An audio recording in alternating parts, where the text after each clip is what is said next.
ഇന്ത്യയിലെ തീവണ്ടി കോച്ചുകളിൽ ഇനി നിർബന്ധമായും വെള്ളം നിറയ്ക്കണം. ഇതിനായി കിലോമീറ്ററുകൾക്കനുസരിച്ച് ഉപയോഗപ്പെടുത്താവുന്ന ഫില്ലിംഗ് സ്റ്റേഷനുകളുടെ പട്ടിക ഇന്ത്യൻ റെയിൽവേ തയ്യാറാക്കി. തീവണ്ടികളിൽ വെള്ളമില്ലാത്തത് സംബന്ധിച്ച് ദക്ഷിണ റെയിൽവേക്ക് 9 മാസത്തിനിടയിൽ ലഭിച്ച പരാതികളുടെ എണ്ണം 5628 ഈ പരാതികൾ ലഭിച്ച സാഹചര്യത്തിൽ തന്നെയാണ് പുതിയ നടപടി വന്നത്.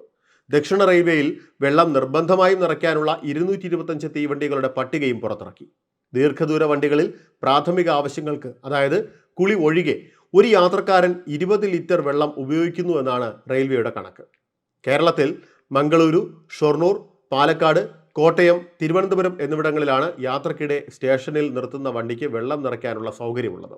നിർത്തിയിടുന്ന വണ്ടികളിൽ കണ്ണൂർ, കോഴിക്കോട് എന്നിവിടങ്ങളിൽ നിന്നും നിറയ്ക്കും. ഒരു കോച്ചിൽ 4 സംഭരണികൾ വരെ ഉണ്ടാകും. ശരാശരി 250-നും 450-നും ലിറ്റർ ഇടയ്ക്ക് വെള്ളം നിറയ്ക്കണം.